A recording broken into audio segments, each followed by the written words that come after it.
Mari saya mengucap setinggi penghargaan dan terima kasih kepada pihak pengelola kerana memberi saya penghormatan untuk bersama-sama pagi ini dan seterusnya meresmikan Malaysian Forestry Conference 1918 dengan tema Advancing Sustainable Forestry through Digitalization and Technology. Izinkan saya pada mulanya untuk mengucapkan selamat datang kepada semua delegasi dari Semenanjung dan Sabah ke negeri Sarawak dan juga kepada pihak daripada ITTO. Saya berharap persidangan ini akan menghasilkan beberapa pandangan yang lebih bernas untuk kita sama-sama menguruskan sumber perhutanan kita untuk masa kini dan juga untuk generasi masa depan. Ladies and gentlemen, it is worthy of note that this conference is attended by officers, administrators and researchers from forestry agencies in Malaysia and other observers from institutions related to forestry, timber industries and NGOs. I'm sure that all of you have come together in Kuching with the common objectives of discussing and sharing on what's new and how best to manage our nation's forest resources sustainably. Malaysia is blessed with a mega rich biodiversity of its tropical rainforests.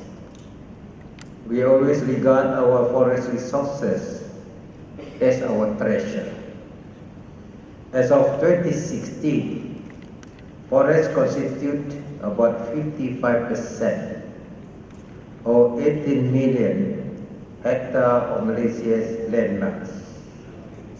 In Sarawak, forest cover is about 64% of its total landmass.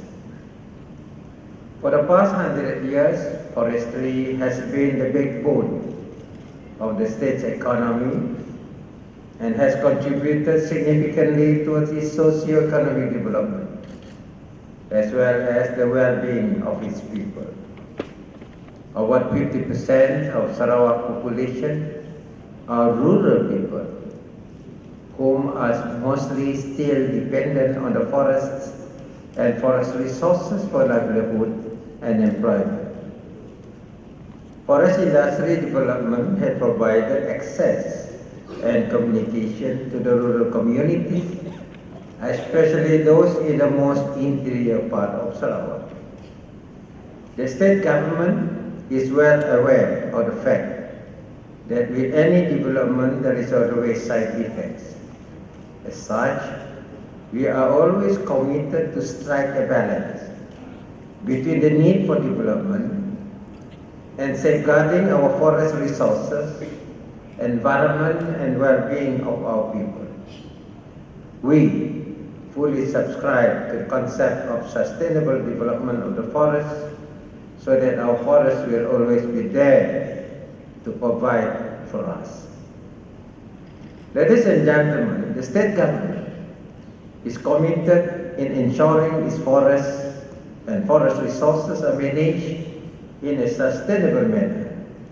In fact, we have put in place a well-meaning forest policy statement as early as 1954 to ensure that our forests will not be destroyed in the face of development and modernization. However, with rapid socio-economic development, which requires more areas for development and competition for land use, as well as encroachment into our permanent forest estate, the management of our forests become more and more challenging. Realizing this, our state government has to relook at its policies and ordinances to strengthen our forest management and wood-based industries. Policy reform is needed to catch up with current issues facing forestry either locally or globally. Among the policies that are being reviewed and newly introduced are Sarawak Forest Policy, Forest Management Certification, Development of Planted or Industrial Forests, Wood Industries Development Plan, Raw Materials for Timber Industries, Forest Revenue, especially cess from downstream products. These policies are in the final stage of deliberation before they are endorsed. In line with our policy reform, the state government has made it mandatory for all long-term forest timber licenses to obtain forest management certification by the year 2022. That is another 4 years. In the past, FMC was merely on voluntary basis.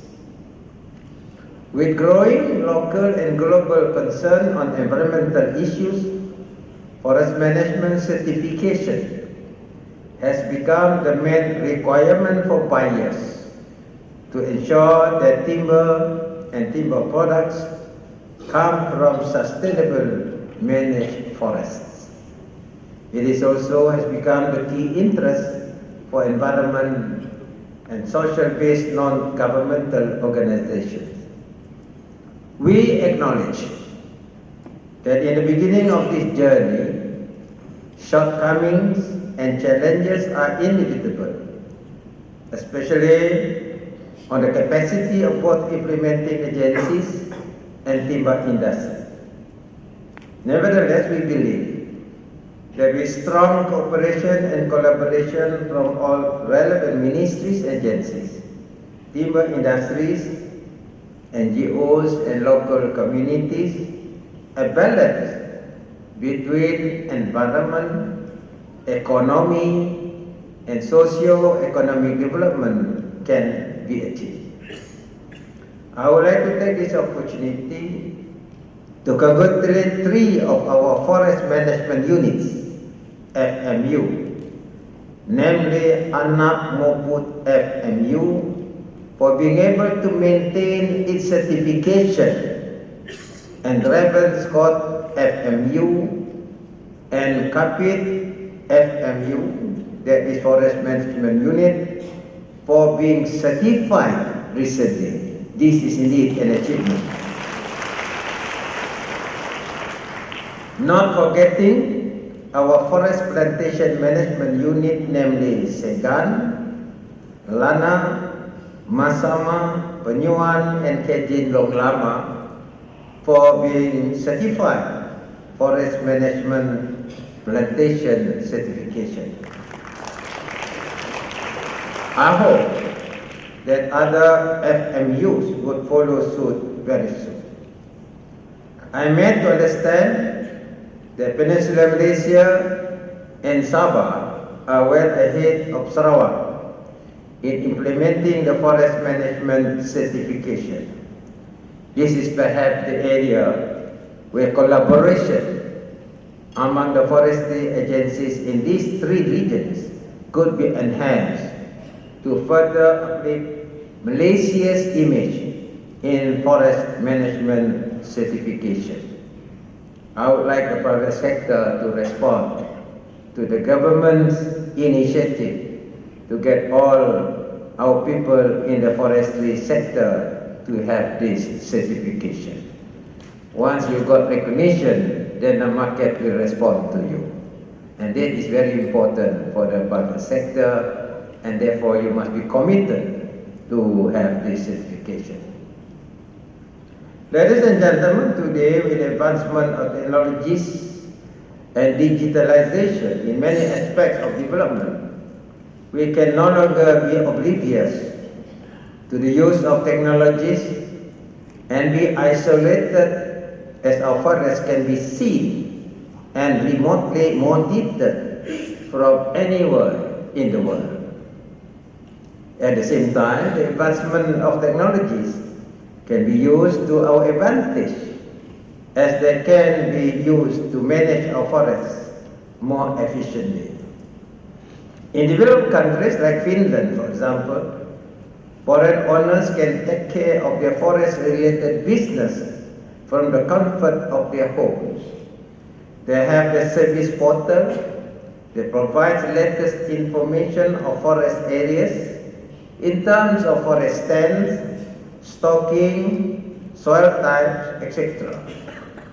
This service portal will also suggest possible logging method or other forest management activities for the area, as well as providing related income and cost estimate. As in other countries, information system is one of technology that has a big impact in the operation. Likewise, it also applies in forest management. Sustainable forest management requires timely and accurate information, and with the advancement of technologies, this information is readily and easily available with a snap of your finger. This would enable the decision maker to make an informed decision. Technologies also offer options for a more pragmatic approach in conservation of biodiversity, for example, wildlife tracking and monitoring. This is also in line with the state aspiration to become a digital government. For us in Sarawak, we strive to stay abreast with the latest technologies in the area of forest planning, monitoring, and enforcement.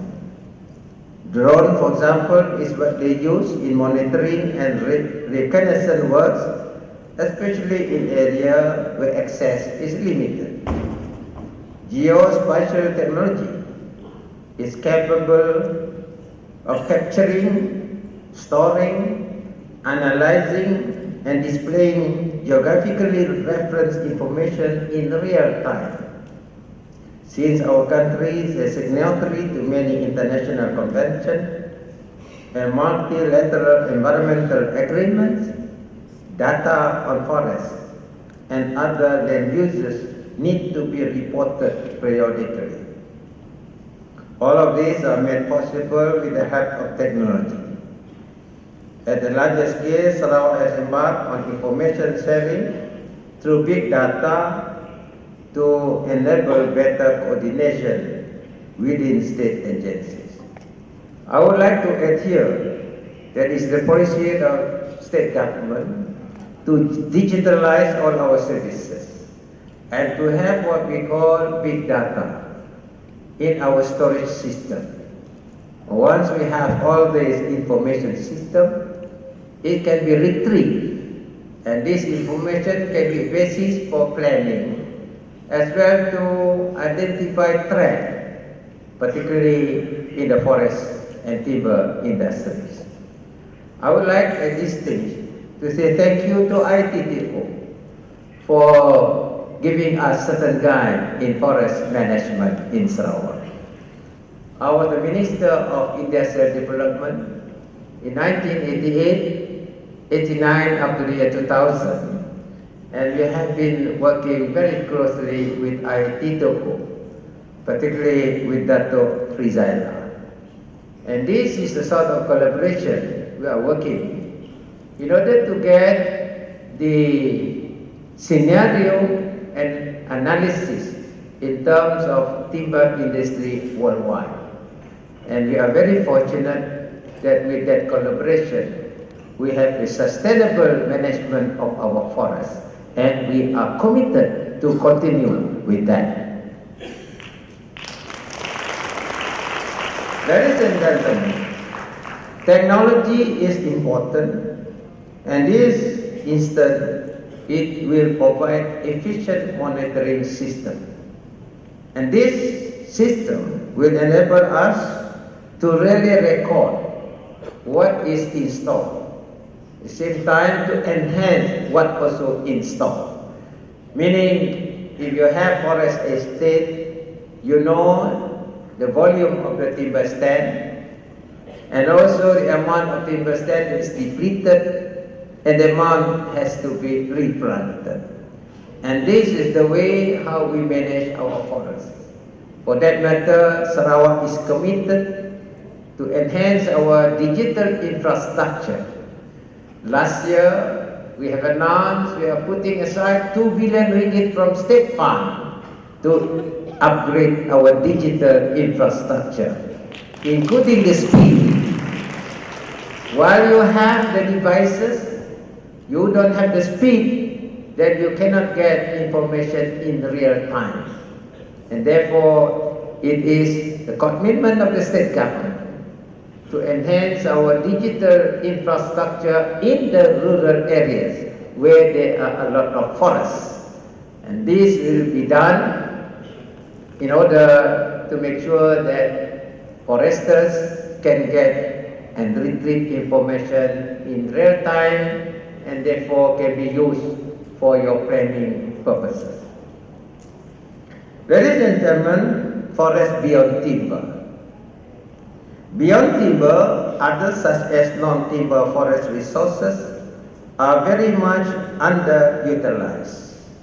Non-timber forest resources play a key role in rural communities' livelihood and the local economy, though just as an informal sector of the economy. Non-timber forest resources such as eco-tourism, carbon credit, and community-based forestry are some of the potential that should be explored as alternative source of income for the community and the state as a whole. Having said that, and with all the advancement of technology that is being used, now is secondary.